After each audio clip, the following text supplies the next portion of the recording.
Thank you so much for Dr. Fang for introducing me. First of all, I'm very thankful for Hong Kong Breast Cancer Foundation to invite me here. Actually, I haven't been back to Hong Kong for 20 years. I'm very sorry because Hong Kong is like home. And this morning, again, the feeling come back. It's like family.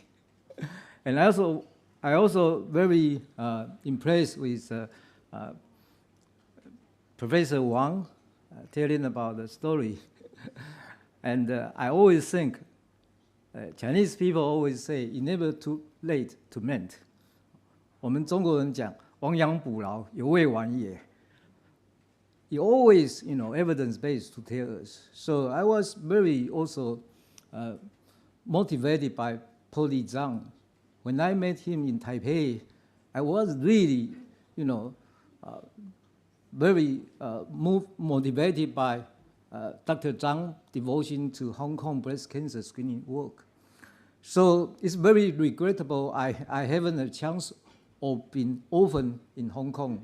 But today, I bring the team, to support the, as Rebecca said, we have a similar breast cancer foundations.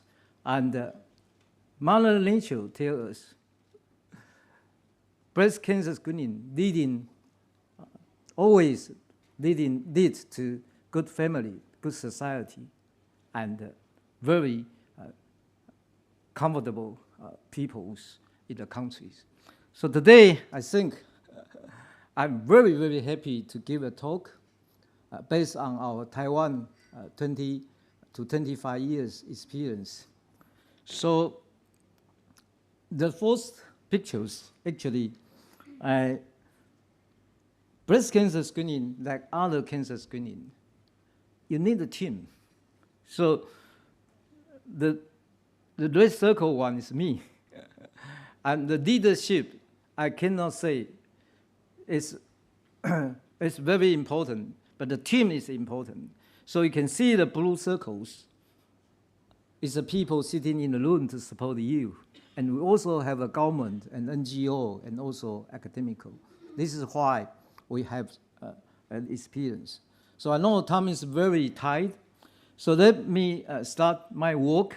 And I always try to say, let's talk about collaborations, not only in Hong Kong, in Macau, in Singapore, in other Asian countries. We stay together to build up our Asian models. This is always my dream. Yeah. So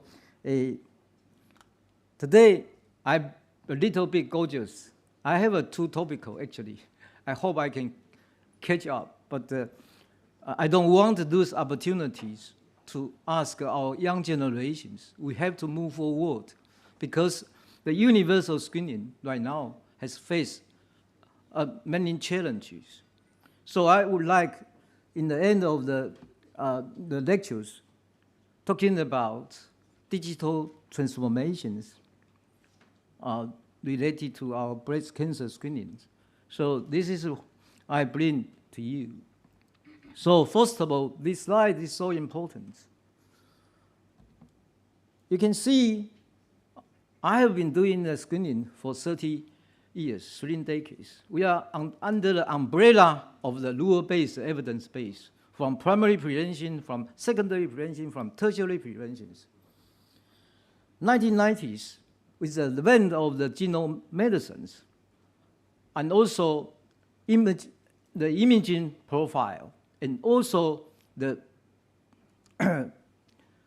biomarkers like liquid biopsy right now, rising as a very important tendency. You see, you are faced with a multimodal data, and also because of the AI and machine learnings, and because of the 4P medicines, we want to do prediction. We want to do the preventive medicine. We want to do the personalized, and we want to share the information with the people through our clinicians. So this is a very different arrows. Until the COVID-19, the metaverse even importance, because we have to have interaction with each others. It's not like, always mechanistic thinking process. So the metaverse healthcare is so important. Our young generation, they are very, very interested in doing. That's why we have a three, different period. But today, time is very limited.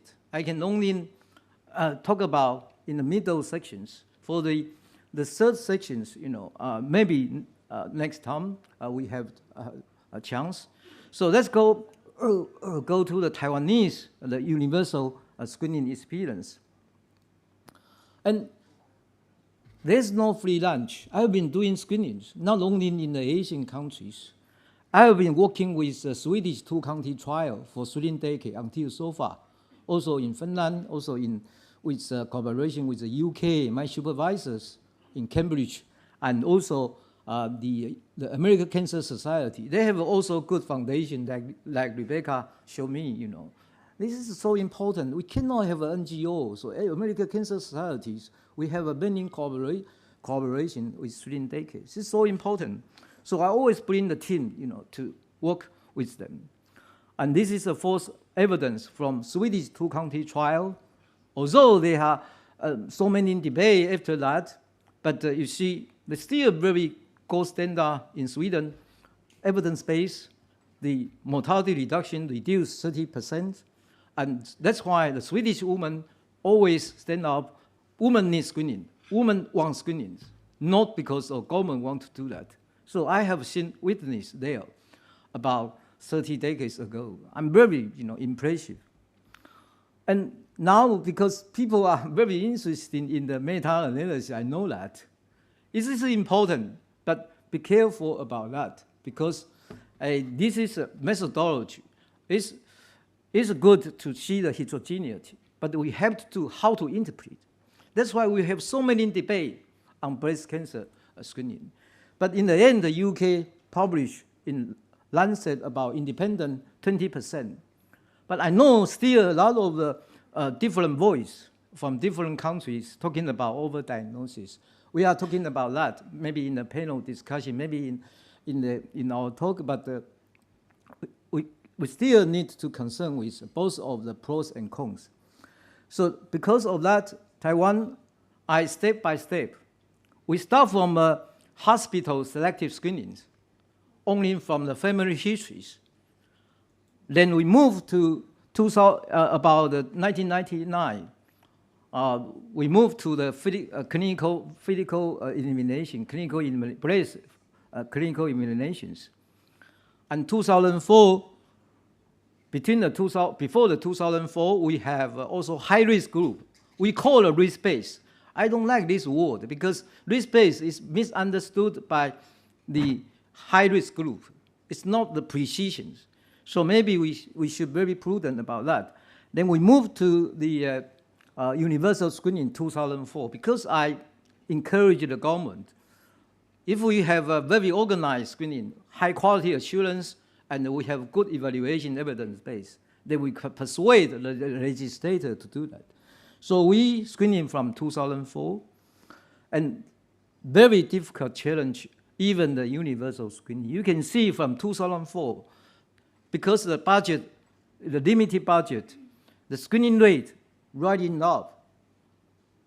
And 2000, you can see there is a gap between the 2008 and 9 because of we also introduced the 45 years group because we found the young woman has a rising instance.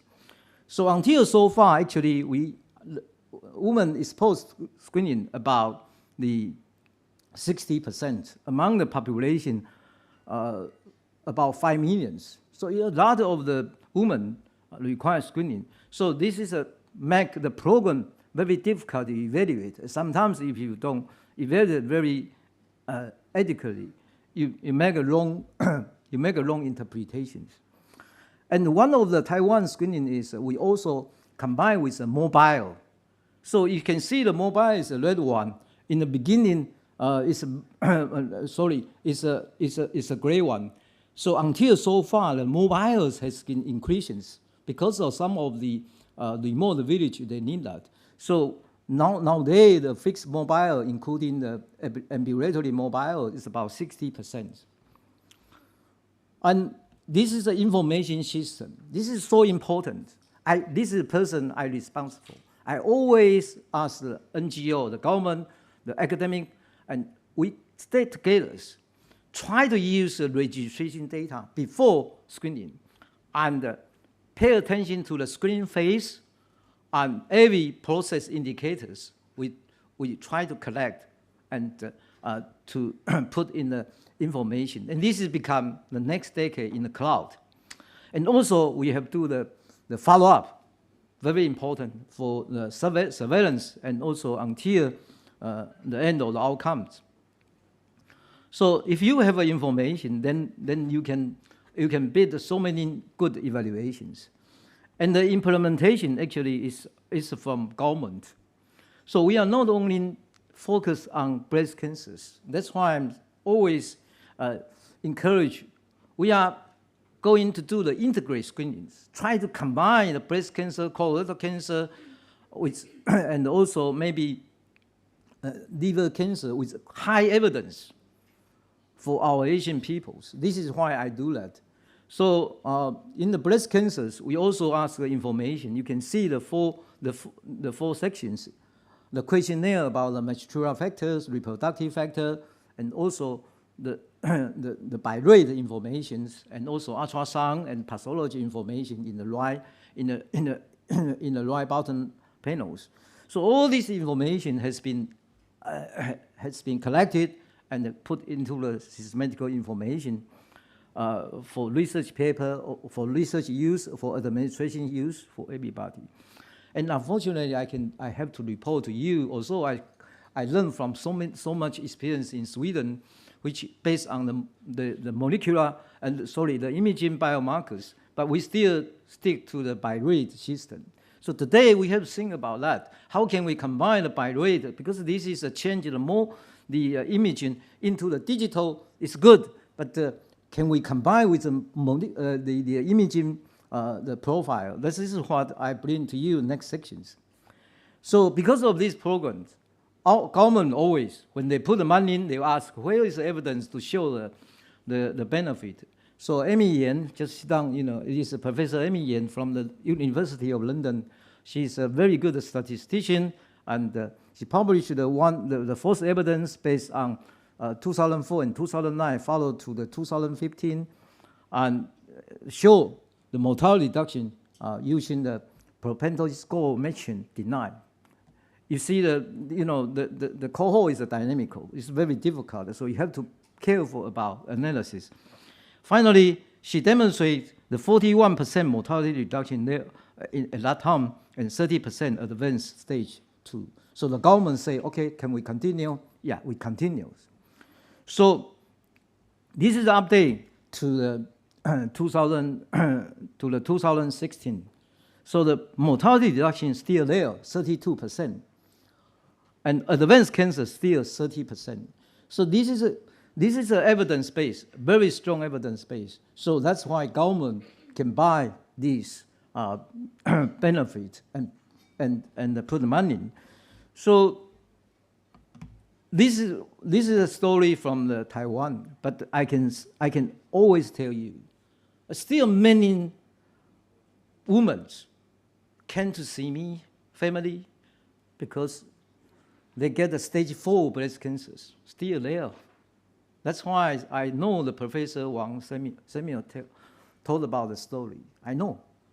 But that's always belong to the never screening unexposed group. You can see the breast cancer. People always see in the overall instance, overall mortality. That's wrong. You have to separate the screening and unscreening. You see, there's a high difference. And this is the mortalities reduction from between the exposed and unexposed. The unexposed always very higher mortality, even in the old age. So we still have 40%, 30 to 40% for Taiwanese women never, exposed to screening. This is why we are also face challenge, because these women unfortunately, they are very good, famous people, journalists, the star. When one case destroys screening, because they say, how can screening make this sufferable experience? So,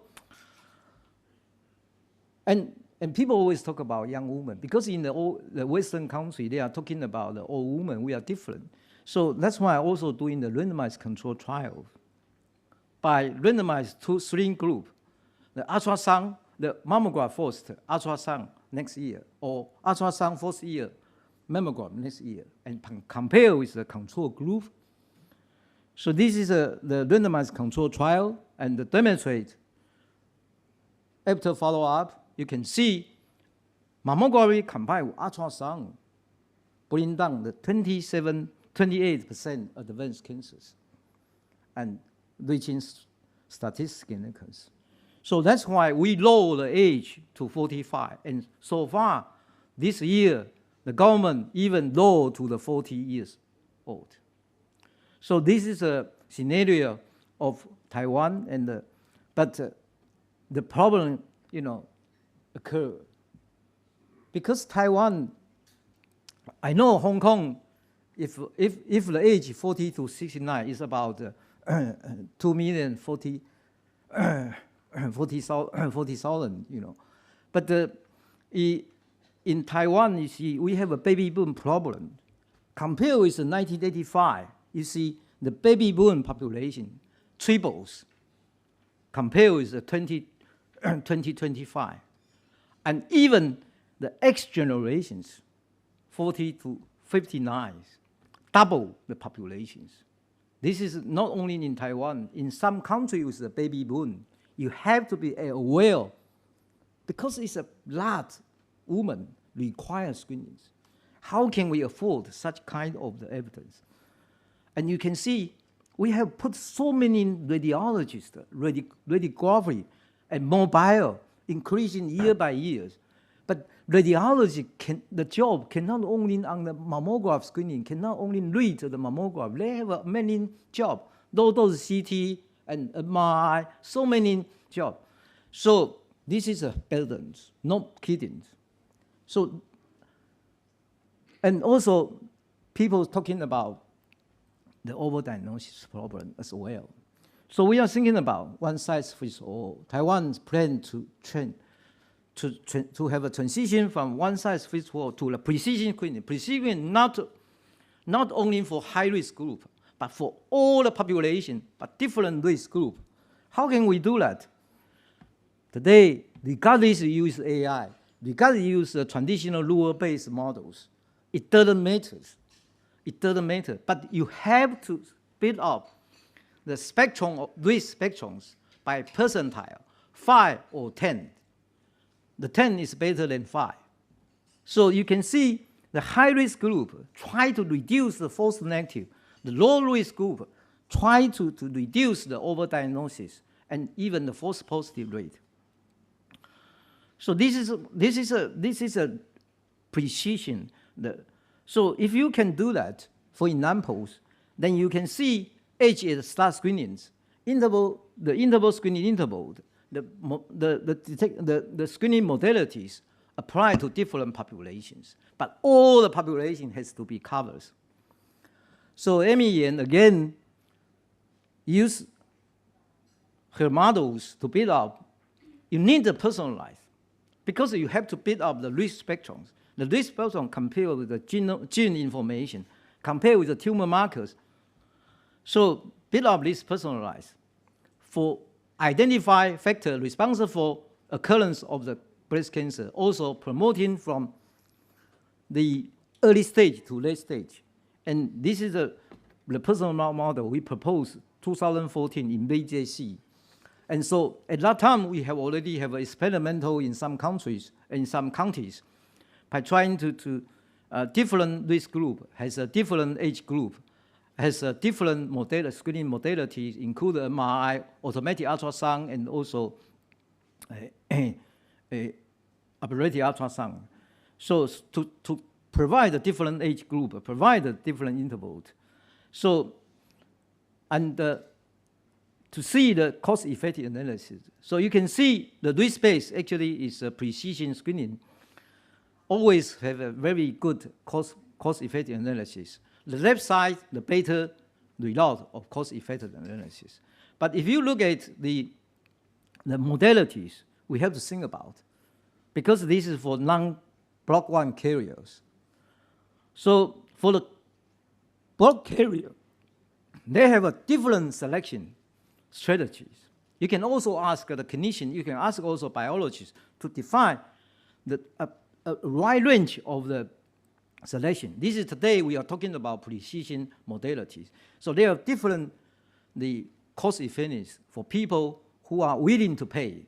So the access is willing to pay. The less willing to pay, the most cost effective. It depends on how much you can afford. So this is a little bit, you have to provide very, very precision framework. And not only for that, once you touch the precision screening, you have touched the primary prevention, including the gene editing, including the mastectomy, prophylactic mastectomy, and also chemo preventions. And also you have to consider, you know, the state of the target therapy and something like the stem cell therapy, and then you can select the screening methods to match with the primary and the second, the tertiary. So this is actually is a very quantitative the exercise. So I'm going to be very soon to give you an overview about the features. So you see from the all the models tell you about the breast cancer risk factors until the tumor markers. You see the molecular subclassification proposed 2004, but today exosome as one of things very important things to look at, particularly for the cancer, breast cancers. Even you have early detections, you still have some papers, some breast cancers with incurable disease. Stem cell is a very important exercise. So you can see the pink, the pink cell is a tumor cell. The tumor cell is great. The secret, the exosomes affect.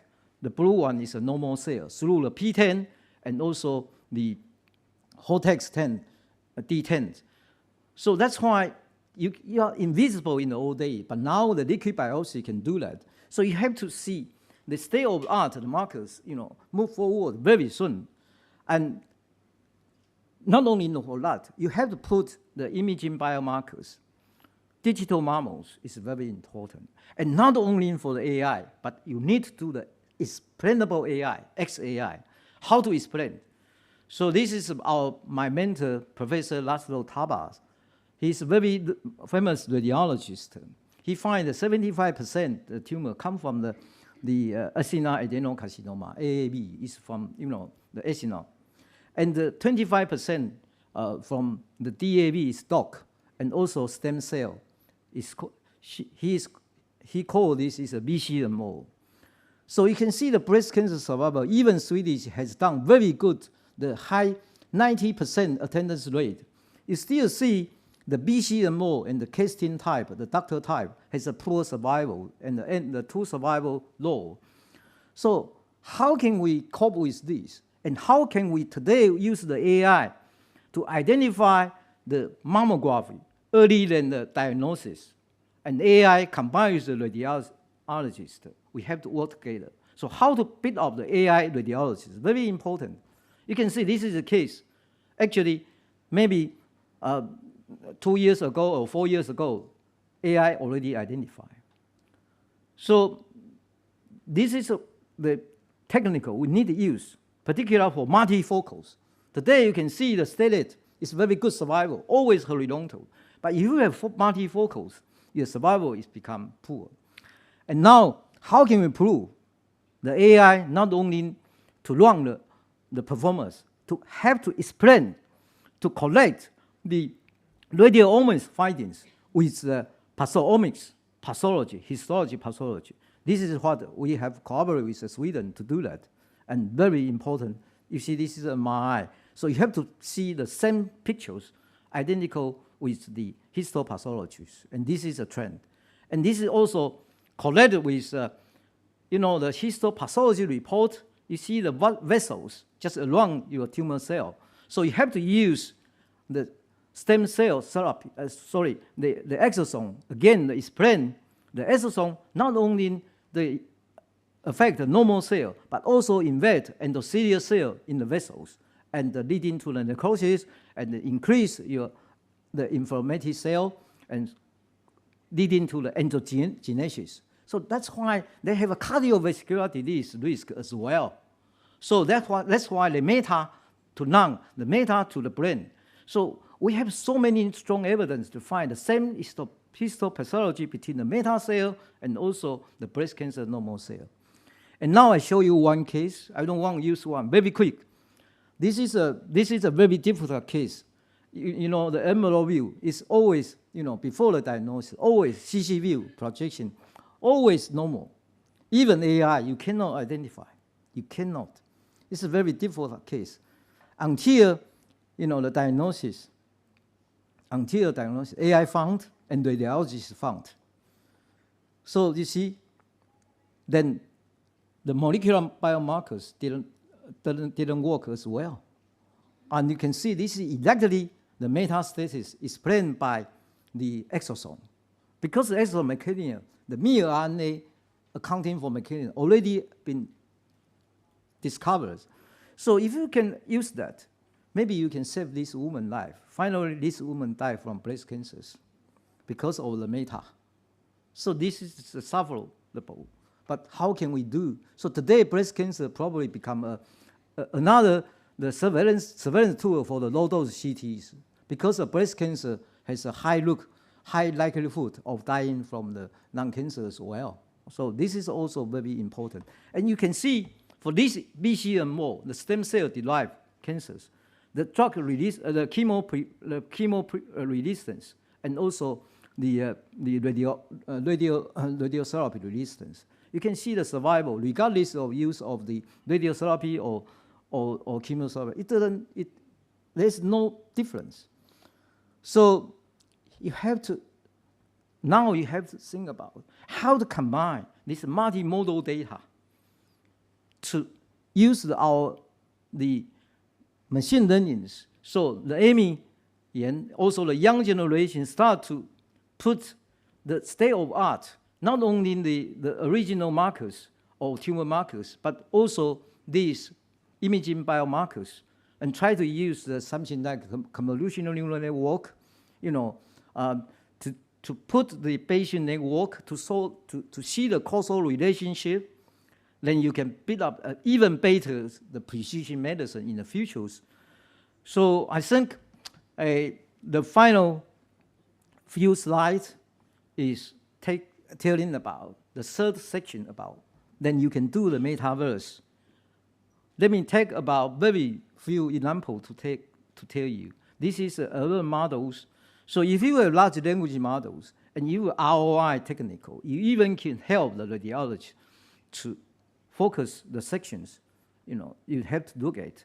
Then you put the very good text generation for explain to women, for help the clinician to explain to women, and using a large language model today, and they are very happy. And even you can see CRISPR GPT just published recently, use the CRISPRs to solve about gene editing, to have a shared decision making between the clinician and also users. And this is the case of breast cancer. I don't have time to introduce, but this is because the gene editing is another. So now today, people talk about chat with clinicians in order to reduce the manpower and get the evidence, strong evidence, get the good knowledge, chat with a large language model, put into your AI and the machine learning through large language model to chat. But the important technical is the digital twin technicals. The digital twin technical is very important. So you can see today, young generation sit here is published in the computer in biological medicines. Discover the method is called the digital twin models, can be applied to the cancer and chronic disease to create the digital twin data, and you can evaluate everything. So this is like the case. you can ask one woman has such kind of the histories. How can you provide the different prevention measures, and what is the outcome? And what if they change to alternative therapy, if they change to alternative the detection modality, if they change to the primary prevention, how do I know my risk can be reduced to what extent? So I think this is why we need the young generations, and we need to cultivate the young generations to do the third sections, to keep the state of art. Hong Kong is always my worship, the state of art technical place. I love Hong Kong so much because you can see outside the windows, I have seen you have already put the AI for school, for children. I think this is wonderful. So I personally learn from also young generations, to move forward.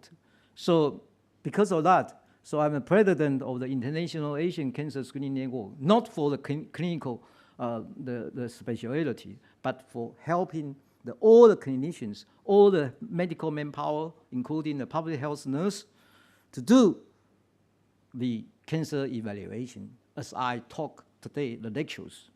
And this is a needed team. So from 2004, from Taiwan, we have 13 countries, including mainland China, Hong Kong, and Malaysia, Singapore, and also Thai, Indonesia, and so on, Indian. So until so far, last year, we are in Malaysia. And this year, next year, we are 2025 in Zhanghua. I'm definitely invite the Samuel Wang and also Professor Polly Zhang and even other people, to come to Zhanghua to see the community screening. You already seen how we collect the data, how we do the organized screening. And I know I'm over time, but I'm sorry, and thank you so much for me to share my experience here. Thank you so much.